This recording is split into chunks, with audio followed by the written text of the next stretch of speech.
Saya melihat adanya unjuk rasa penolakan Undang-Undang Cipta Kerja yang pada dasarnya dilatar belakangi oleh disinformasi mengenai substansi dari undang-undang ini dan hoax di media sosial.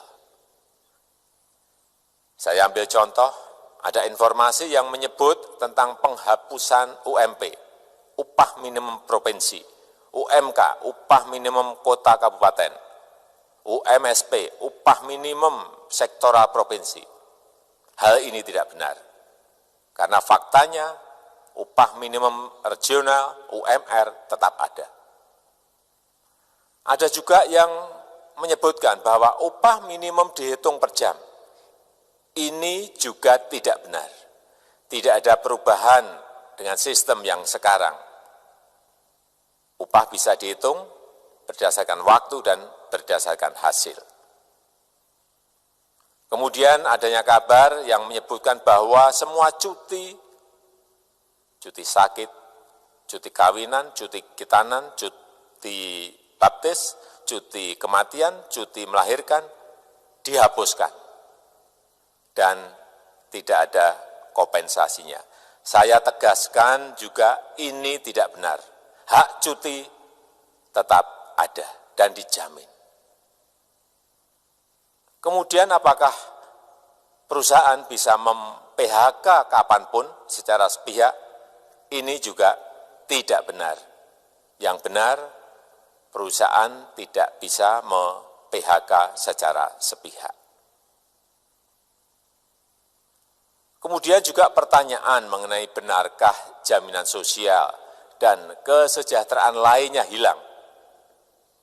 Yang benar, jaminan sosial tetap ada. Yang juga sering diberitakan tidak benar adalah mengenai dihapusnya AMDAL, analisis mengenai dampak lingkungan. Itu juga tidak benar. AMDAL tetap ada. Bagi industri besar harus studi AMDAL yang ketat. Tetapi bagi UMKM lebih ditekankan pada pendampingan dan pengawasan. Ada juga berita mengenai Undang-Undang Cipta Kerja ini mendorong komersialisasi pendidikan. Ini juga tidak benar.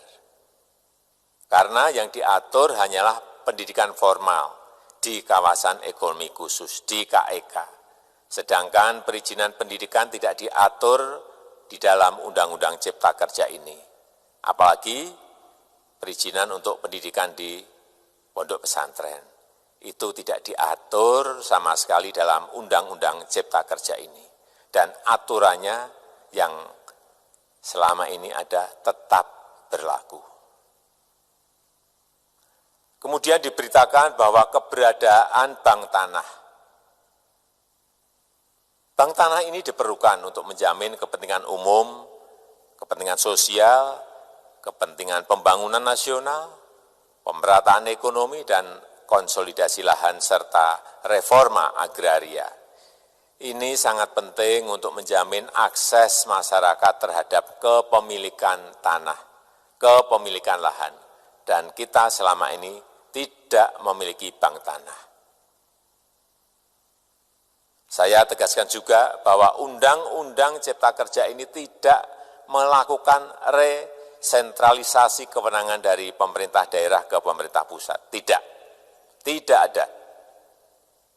Perizinan berusaha dan pengawasannya tetap dilakukan oleh pemerintah daerah sesuai dengan NSPK, norma, standar, prosedur, dan kriteria yang ditetapkan pemerintah pusat.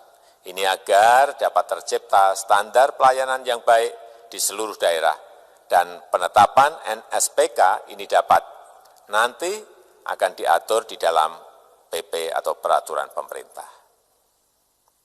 Selain itu, kewenangan perizinan untuk non-perizinan berusaha tetap ada di Pemda, sehingga tidak ada perubahan. Bahkan kita melakukan penyederhanaan, melakukan standarisasi jenis dan prosedur berusaha di daerah. Dan perizinan berusaha di daerah diberikan batas waktu. Ini yang penting di sini. Jadi ada Service Level of Agreement. Permohonan perizinan dianggap disetujui bila batas waktu telah terlewati. Saya perlu tegaskan pula bahwa Undang-Undang Cipta Kerja ini memerlukan banyak sekali peraturan pemerintah atau PP dan peraturan presiden atau Perpres. Jadi setelah ini akan muncul PP dan Perpres yang akan kita selesaikan paling lambat 3 bulan setelah diundangkan. Kita pemerintah membuka dan mengundang masukan-masukan dari masyarakat dan masih terbuka usulan-usulan dan masukan dari daerah-daerah. Pemerintah berkeyakinan melalui Undang-Undang Cipta Kerja ini jutaan pekerja dapat memperbaiki kehidupannya dan juga penghidupan bagi keluarga mereka. Dan kalau masih ada, jika masih ada ketidakpuasan terhadap Undang-Undang Cipta Kerja ini, silahkan mengajukan uji materi atau judicial review melalui MK, Mahkamah Konstitusi. Sistem ketatanegaraan kita memang mengatakan seperti itu. Jadi, kalau masih ada yang tidak puas dan menolak, silahkan diajukan uji materi ke MK. Saya rasa itu yang bisa saya sampaikan pada kesempatan yang baik ini. Terima kasih. Wassalamualaikum warahmatullahi wabarakatuh.